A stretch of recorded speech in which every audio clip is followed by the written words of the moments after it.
Kan ini bentuk pelanggaran undang-undang dan ini juga tidak sehat untuk pembangunan. Betul. Karena pembangunan itu butuh pendapatan. Ya, Ya kan? ya. Nah, mengapa kami ambil kebijakan penaikan ini sampai 250%? Itu pertama, karena memang selama 14 tahun baru ini. Kalau kami hitung secara konsisten, minimal sekali dalam 3 tahun harus dinaikkan. Itu naiknya bisa sampai 2000%. Oke.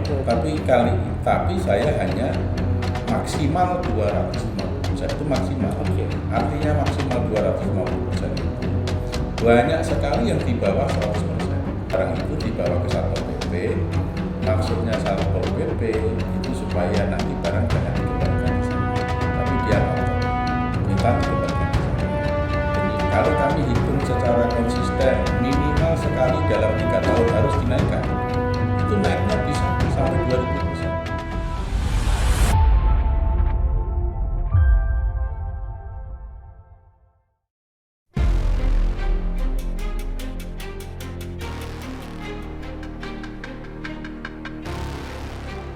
Oke, terima kasih. Assalamualaikum, selamat malam.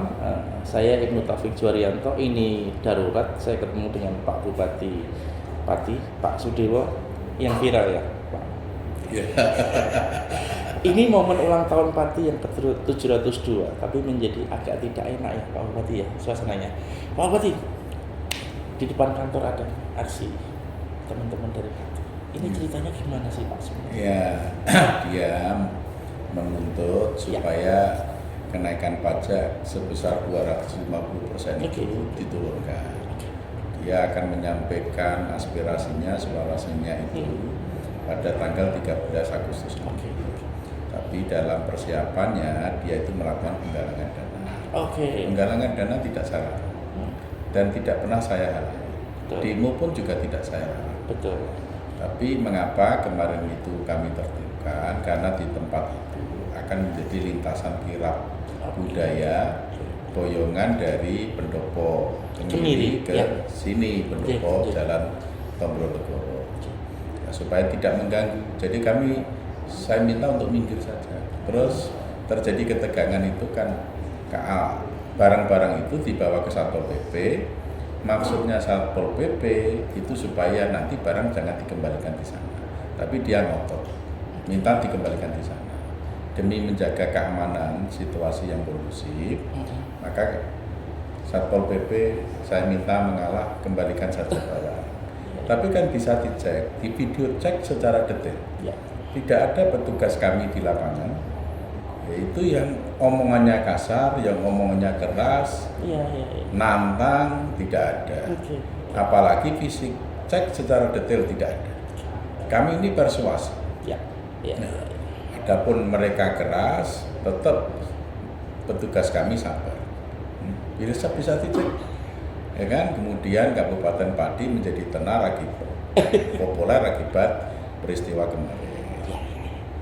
Oke Pak, kita ini masuk di era netizen yang maha benar. Entah videonya dipotong, diedit dan sebagainya, tapi faktanya terjadi seperti itu. Tapi saya tidak ingin berdebat di situ, yang ada biar ada. Saya ingin pada substansi kebijakannya tentang kenaikan. Menurut pemahaman saya, kenaikan PBB itu memang berkala naik, gitu. Nah ini gimana Pak sebenarnya? 250% itu apakah seluruhnya, atau karena alasannya berapa tahun, atau gimana sebenarnya? Memang sudah sependapat kan, bahwa kenaikan PBB ini harusnya berkala naik kan, dan itu memang amanat undang-undang. Undang-Undang nomor 1 tahun 2022 itu mengamanatkan bahwa kenaikan itu harus dilakukan minimal sekali dalam 3 tahun. Ini kejadiannya dari tahun 2011 hingga sekarang itu baru naik ini. Jadi selama 14 tahun tidak pernah dinaikkan. Kan ini bentuk pelanggaran undang-undang dan ini juga tidak sehat untuk pembangunan. Karena pembangunan itu butuh pendapatan. Kan? Nah, mengapa kami ambil kebijakan penaikan ini sampai 250%? Itu pertama, karena memang selama 14 tahun baru ini. Kalau kami hitung secara konsisten, minimal sekali dalam 3 tahun harus dinaikkan, itu naiknya bisa sampai 2000%. Oke. Tapi saya hanya maksimal 250%, itu maksimal. Oke. Artinya maksimal 250% itu banyak sekali yang di bawah 100%. Banyak sekali yang di bawah 150%. Yang 200 sampai 250% itu hanya sedikit. Jadi begitu, saya itu hanya ngomong salah. 250% itu bukan semuanya loh. Oke. Hanya maksimal, Ya. hanya maksimal loh. Jadi satu itu, yang kedua ini hasil proses musyawarah.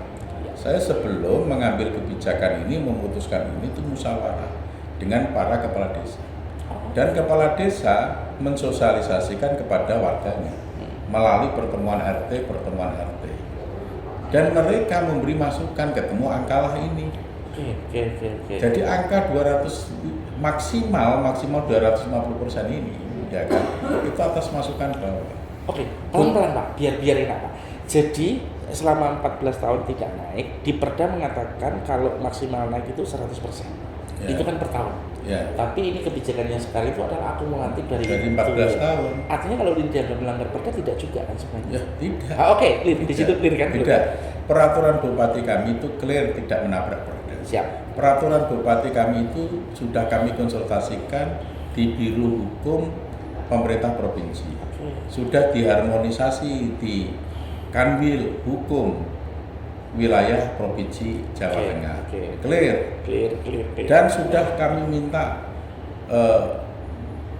koreksi dari Irjen Menteri Dalam Negeri. Clear sudah. Clear sudah, tidak dilanggar, Perbu nggak melanggar Perda, tidak melanggar peraturan di atasnya. Baik, kedua Pak. Jadi naik pajak itu kan imbas daripada penetapan NJOP kan sebenarnya. Betul kan? Betul. Jadi kita bicara di situ. Jadi tadi saya sempat ngintip omongannya Pak Bupati di Gemiri tadi. Jadi ada NJOP yang tanah harganya hanya 30.000 atau 50.000, yang itu jelas di bawah harga pasar kan? Jauh. Dan ini adalah menyesuaikan itu untuk penyesuaian dengan pajak juga Pak. Iya, gitu. betul. Ada berapa? Yang paling rendah berapa harga 30? Ada 39%. Ada 39.000. rendah kalau harga NJOP itu ada yang harga 3.000. 3.000 per 3 rupiah per meter persegi. Coba ada ya. Ini biar clear gitu loh. Kalau jual beli tanah, harga tanah 3.000 rupiah per meter. Yang NJOP-nya 3.000 rupiah per meter, kami beli 300.000 pun bisa mau.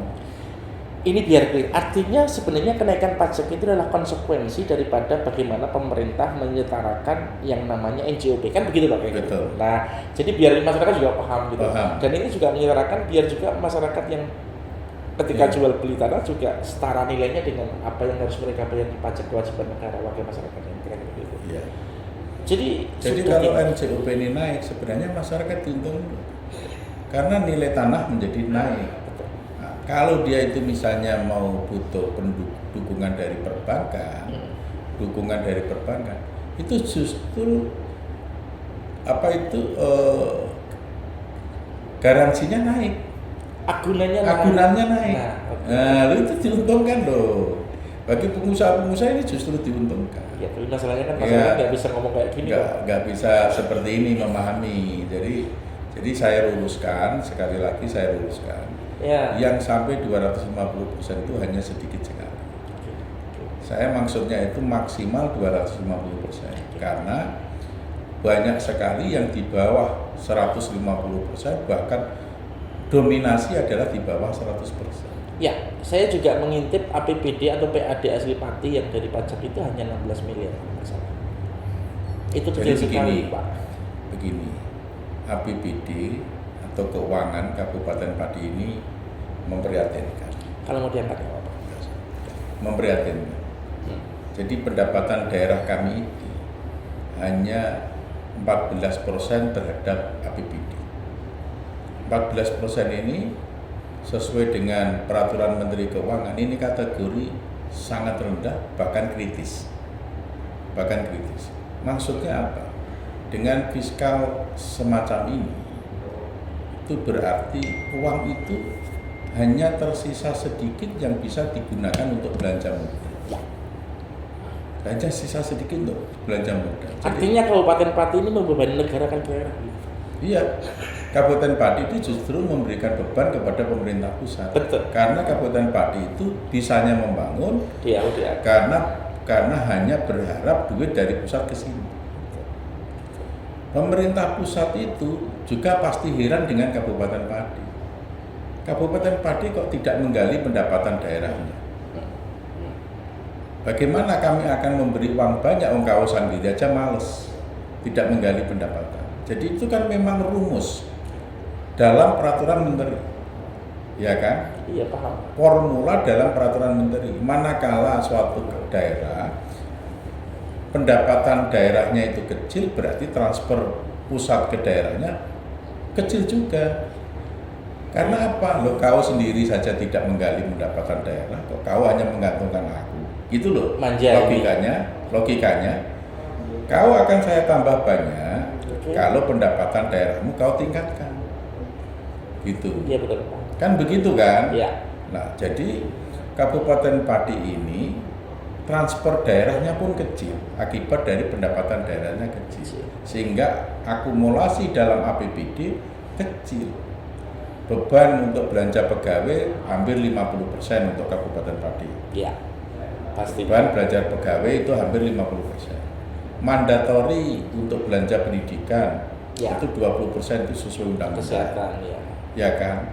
Untuk kesehatan, kemudian apa itu kegiatan yang sifatnya memang populis selama ini dilakukan yang tidak mungkin untuk ditarik. Jadi sisa duit itu hanya sedikit. Oke.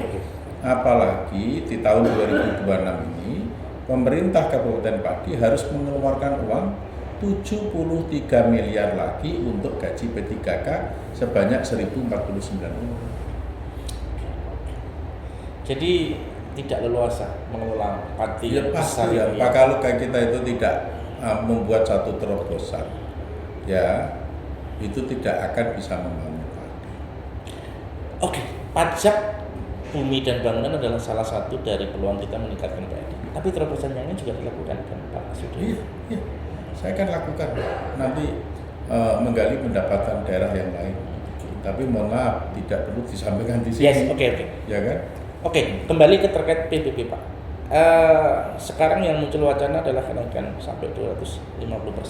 Tentu ke sini juga menarik ketika apakah Pak Sudewo juga menyiapkan skala relaksasi barangkali bagi teman-teman atau orang-orang khusus yang tidak mampu.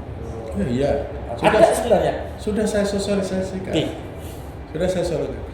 Bagi keluarga yang tidak mampu, apalagi itu miskin ekstrim, gratis, tidak bayar pajak.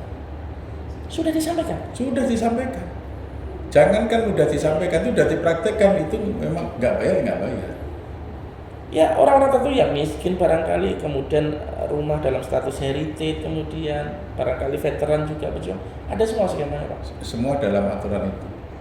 Tapi saya tidak bisa menyebut satu Ya, persatu, takutnya saya salah. Tapi ada ya relaksasi Ada, itu. relaksasi. Sebenarnya alasan untuk keberatan itu sebenarnya nggak pas-pas amat. Saya juga nggak tahu. Kalau itu keberatannya yang 250% harus diturunkan. Kalau memang itu tuntutan diturunkan, saya turunkan. Oke. Tapi yang menyentuh 250%. Kalau yang sudah di bawah 200 di bawah ini ya karena kami ini beban untuk membangun. Perlu diketahui ya. Anggaran perubahan tahun 2025 yang sudah disahkan bersama menjadi sebuah perda. Iya. Ya kan? PPDB, Antara bupati dengan DPRD itu duit dari sini. Dan anggaran perubahan itu adalah untuk bangun jalan. Sebentar, ini mesti clear. Jadi di APBDP 2025 yang sudah diketok, ya kan? Ada peluang tambahan anggaran untuk membangun. Diketok itu sebenarnya dari peluang dari ini. Artinya kalau dibatalkan APBDP-nya juga minus. Iya. Itu jadi divisi. Jadi jangan kau bayangkan bahwa mengedok anggaran sekian puluh miliar atau sekian ratus miliar itu duit sudah stok. Ini berpotensi. Loh, memang kan manajemen belanja pendapatan dan belanja itu kan seperti ini. Proyeksi. Juga termasuk pemerintah pusat. pemerintah pusat itu menganggarkan APBN sekian ribu triliun, itu memang potensi pendapatan yang akan didapat itu adalah dengan angka segitu. Bukan berarti duit sudah tersedia dari awal. Iya, paham. Ya kan, termasuk ini. Ada peluang pendapatan dari ini. Uang pendapatan dari ini. Kemudian kita terapkan untuk bangun jalan kayak apa, fasilitas umum, itu dari ini harapannya. Dari ini. Saya mencatat hal tadi. Jadi jangan dianggap ini sesederhana itu. Yes, I see. Kalau dianggap sesederhana itu nanti bila mana kita turunkan dengan angka sekian ini terus pemasukannya berkurang, berarti yang sudah kita rencanakan untuk bangun jalan A, B, C, D di akhir tahun ini dengan anggaran itu bisa tidak terlaksana. Iya. Ya kan? Karena proyeksi. Lah memang begitu. Oke, saya mencatat hal penting tadi Pak. Jadi ketika yang 250% dianggap memberatkan, kemudian ada tawar-menawar, ya ini namanya kebijakan. Pak Sudewo sebenarnya bisa bersikap agak lunak dalam hal ini. Bisa. Saya katakan, saya fleksibel, saya lunak, saya mendengarkan masukannya dia, dan saya juga akan lunak untuk komunikasi. Persoalan kan selama ini mereka juga tidak meminta komunikasi. Dan saya itu menawarkan komunikasi pasti dengan organisasi-organisasi tertentu. Kalau yang sifatnya individu itu bagaimana? Saya komunikasikan tidak harus saya langsung. Iya. Kan bisa melalui staf saya.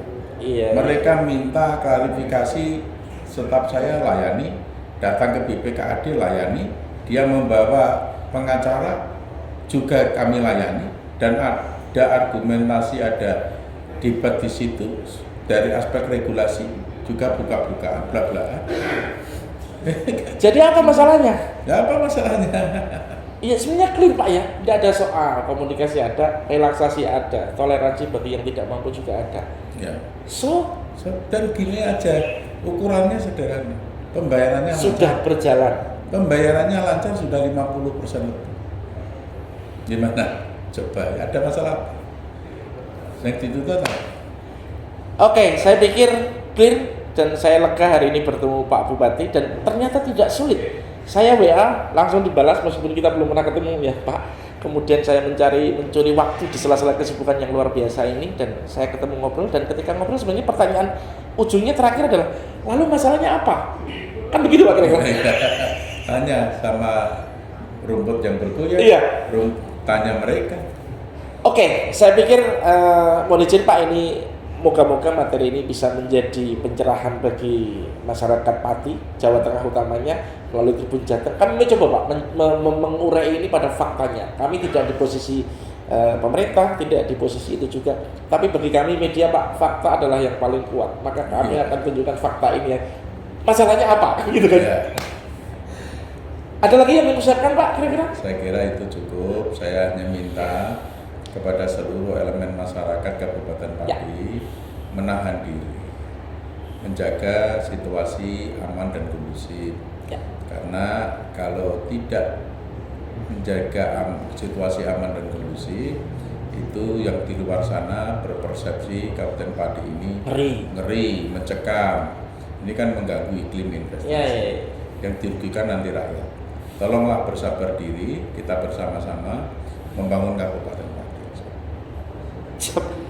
Terima kasih Dirgahayu Pati yang ke-702. Kalau malam ini malam yang harusnya sakral menjadi agak tidak enak, semoga ini menjadi pelajaran kita semua. Saya bersama Pak Bupati Pati, Pak Sudewo. Terima kasih. Ibnu Taufik Juwaryanto, redaksi Tribun Jateng. Dirgahayu Pati Pak, selamat. Terima kasih. Terima kasih. Selamat. Siap. Download Tribun X sekarang, menghadirkan lokal menjadi Indonesia.